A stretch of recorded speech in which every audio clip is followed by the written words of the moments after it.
Hello बच्चों, आइए इस प्रश्न को देखते हैं। स्फाइनोगेमस प्रकार के निषेचन की प्रक्रिया पाई जाती है। ए ब्रायोफाइट्स में, बी सिलेजिनेला में, सी फर्न में, डी पाइनस में।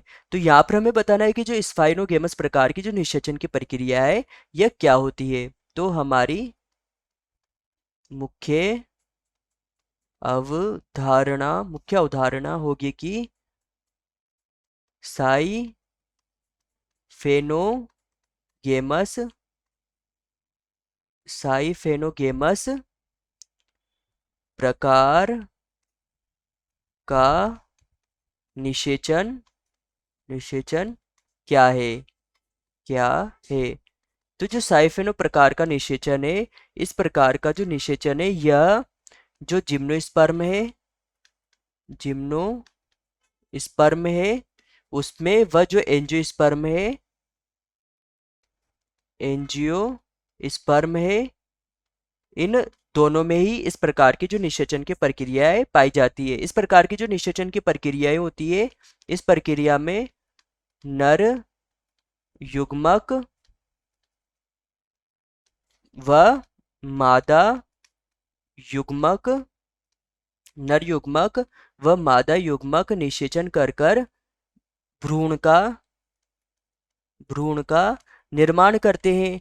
यहाँ पर जो ये इस प्रकार की जो स्फेनोगेमस प्रकार की निषेचन की प्रक्रिया होती है, इस प्रक्रिया में जो परागकण होते हैं जो परागकण होते हैं यह परागकण जो वृत्तिकाग्र होती है, इस वृत्तिकाग्र पर आते हैं। यह पराग कण होते हैं, यह परागकण वृत्तिका वृत्तिका पर आते हैं तथा यहाँ पर ये एक पराग नली का निर्माण करते हैं तथा इस पराग नली के द्वारा ही जो इनमें उपस्थित जो केंद्रक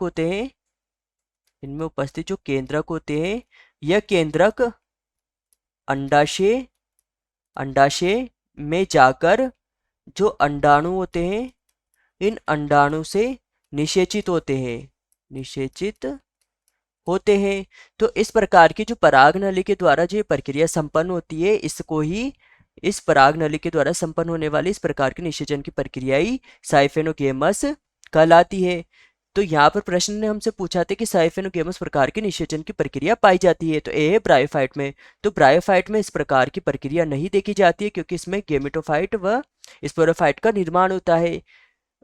बी ए सिलेजिनेला में। तो जो सिलेजिनेला है, ये सिलेजिनेला भी जो टेरिडोफाइट होते हैं, इनके सदस्य होते हैं तथा इनमें भी यह प्रक्रिया नहीं देखी जाती है। तो यह हो जाएगा गलत। सी ए फर्न में। तो जो फर्न होते हैं ये टेरिडोफाइट ही होते हैं तथा इनमें भी यह प्रक्रिया नहीं होती है। तो यह भी हो जाएगा गलत। डी ए पाइनस में। तो जो पाइनस है यह जिम्नो स्पर्म होते हैं तथा इन जिम्नोस्पर्म में यह प्रक्रिया देखी जाती है। तो हमारा उत्तर होगा उत्तर डी। तो यहाँ पर हमारा जो प्रमुख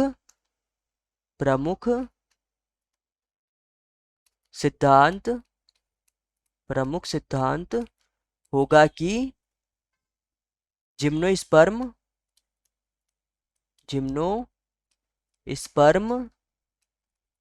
नग्न बीजी होते हैं क्योंकि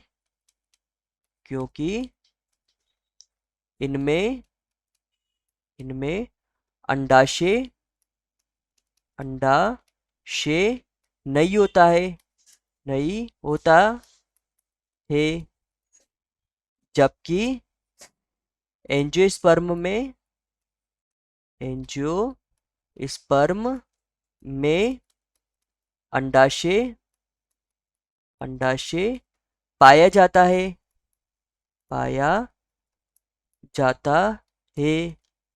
जो बीज आवरण का निर्माण करता है। तो आशा है कि आप इसे अच्छी तरह समझ गए होंगे। धन्यवाद।